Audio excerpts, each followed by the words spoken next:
পবিত্র মসজিদ আল হারাম দখল। অপারেশন রাহাবার সময় 1979 সালের 20 নভেম্বর ভোরবেলা। শীতের ছোঁয়া হালকা পাওয়া যাচ্ছে। আরবি মাসের হিসেবে পহেলা মুহররম 1400 হিজরি। গ্রাউন্ড ইমাম তৈরি হচ্ছেন ফজরের নামাজ পড়ানোর জন্য।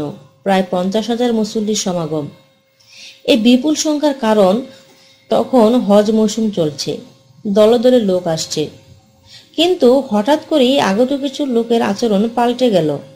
জোব্বা ও ঢিলা জামার ভেতর থেকে বেরিয়ে এলো অত্যাধুনিক স্বয়ংক্রিয় আগ্নেয়াস্ত্র।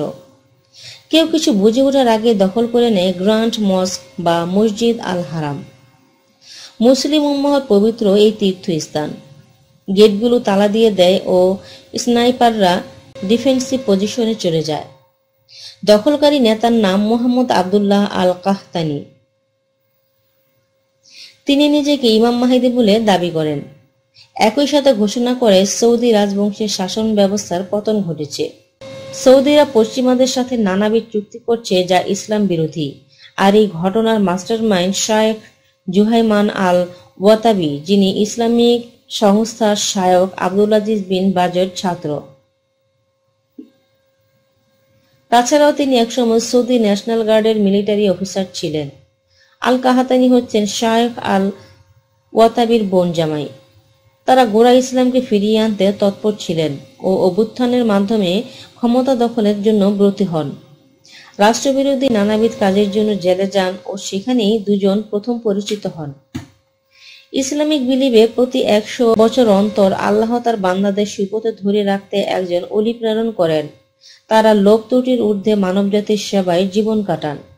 তাছাড়াও বিশ্বাস করা হয় কিয়ামত সংঘটিত হওয়ার কয়েক বছর পূর্বে ইমাম মাহদীর আগমন ঘটবে, যিনি বিপদগামী মুসলিমদের আল্লাহর পথে ফিরিয়ে আনবেন। ইমাম মাহদীর কিছু বৈশিষ্ট্য হলো ওনার নামে মুহাম্মদ থাকবে ও পিতার নাম আবদুল্লাহ থাকবে, যেমনটা ইসলামের শেষ নবী হযরত মুহাম্মদ সাল্লাল্লাহু আলাইহি সাল্লামের ছিল। আর ইমাম মাহদী মক্কার উত্তর দিক থেকে আগমন ঘটবে। আল কাহাতানির সাথে সবটাই মিলে যায়, যিনি মক্কার উত্তরে নজদ শহরে জন্মগ্রহণ করেন। দখলের পর সৌদি বাদশাহ খুবই কঠিন সমস্যায় পড়েন। ইসলামের বিধি মোতাবেক পবিত্র মসজিদে কেউ অস্ত্র বহন করতে পারবে না, কিন্তু নিরস্ত্র হয়ে আক্রমণকারীদের প্রতিহত করা যাবে না। প্রথমে 100 জন সিকিউরিটি অফিসার দখলমুক্ত করতে আক্রমণ করে, কিন্তু পাল্টা আক্রমণে তারা পিছিয়ে যায়। দখলদার যোদ্ধারা নিরাপদ স্থান থেকে অটোমেটিক রাইফেল দিয়ে গুলি করে অনেককে মেরিয়ে ফেলেন। উলামারা বৈঠকে বসেন। নিয়ম অনুযায়ী হারাম শরীফে কোনো ধরনের খুন খারাপি করা যাবে না, এমনকি বিনা কারণে একটা চারা গাছও উপড়ে ফেলা যাবে না। কিন্তু ভয়ঙ্কর দখলদারদের বিরুদ্ধে যুদ্ধ করে যুদ্ধমুক্ত, দখলমুক্ত ও বন্দীদের মুক্ত করতে অস্ত্রের বিকল্প নেই। উলামারা একটা ফতোয়া জারি করেন যে বৃহৎ স্বার্থে হারাম শরীফে অস্ত্র নেওয়া যাবে। পাকিস্তান মিলিটারির একটি এলিট ফোর্স, যারা রাহাবার নামে পরিচিত, তারা অপারেশন শুরু করে হাইলি ট্রেন্ড এসব সেনারা হেলিকপ্টারে করে সোজা কাবা ঘরের উঠানে নেমে পজিশন নিতে যায়। কিন্তু দখলদার যোদ্ধারা ক্ষিপ্রতার সাথে সব সেনাকে গুলি করে হত্যা করে। একই সময় সৌদি বাদশাহ ফ্রেঞ্চ স্পেশাল কমান্ডো ফোর্স GIGN-কে তলব করেন। তারা মসজিদ উল হারামের ভেতর, বিশেষ করে বেসমেন্টে বিষাক্ত গ্যাস ক্যান নিক্ষেপ করেন। কিন্তু সেখানকার ভবনের গঠন খোলামেলা হবার কারণে গ্যাস অতটা কাজ করেনি। গ্রেনেড নিক্ষেপ করা হলে সেটাতে বন্দীরাই বেশি মারা যায়। অবশেষে পাকিস্তানি ফোর্স চারপাশ ব্লক করে হারাম শরীফ পানিতে ডুবিয়ে দেয়। গলা পানির সমান হলে সেটাতে হাই ভোল্টেজ ইলেকট্রিসিটি পাস করানো হয়। এতে কাজ হয় শেষ পর্যন্ত। ভেতরের দখলদাররা আত্মসমর্পণ করে। এই ঘটনায় যে দখলদার যোদ্ধারা অংশ নেয় তাদের বড় অংশই ইখওয়ান নামক এক প্রকার যাযাবর বা আরব বেদুইন সামরিক গ্রুপের সদস্য।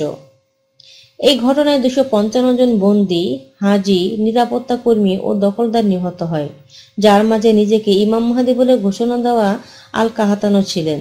আহত হয় 560 জনের মতো। অপরদিকে উদ্ধারকারী দলের 127 জন মিলিটারি মৃত্যুবরণ করেন ও 451 জন আহত হন। পাকিস্তানি কমান্ডো ফোর্সের নেতৃত্বে ছিলেন মেজর পারভেজ মোশাররফ, যিনি পরে জেনারেল হন। ও পরে পাকিস্তানের প্রেসিডেন্ট হন। 20 নভেম্বর থেকে 4 ডিসেম্বর পর্যন্ত পবিত্র কাবা দখলে থাকে। 2 সপ্তাহ পরে উদ্ধার হয় ও দখলদারদের গ্রেপ্তার করে, যারা 500 জনের মতো লোক নিয়ে দখল করেছিল। পুনর্দখলের সংবাদ ছড়িয়ে পড়ার পর ইরানের সর্বোচ্চ ধর্মীয় নেতা আয়াতুল্লাহ আল খোমেনি একে ইসরায়েল ও আমেরিকার কাজ বলে চালিয়ে দেন। মুহূর্তে দাবানলের মতো ক্রোধে ফেটে পড়ে বিশ্বের মুসলিম সমাজ। ফিলিপাইন, তুরস্ক, বাংলাদেশ, আরব আমিরাত, বিশ্বের বিভিন্ন দেশের লোক রাস্তায় নেমে পড়ে আমেরিকান এম্বাসির দিকে অগ্রসর হয়। পরের দিন পাকিস্তানের রাজধানী ইসলামাবাদে অবস্থিত মার্কিন দূতাবাসে আগুনও লাগিয়ে দেওয়া হয়। 1 সপ্তাহ পরে লিবিয়ার ত্রিপোলিতে একই কাজ হয়।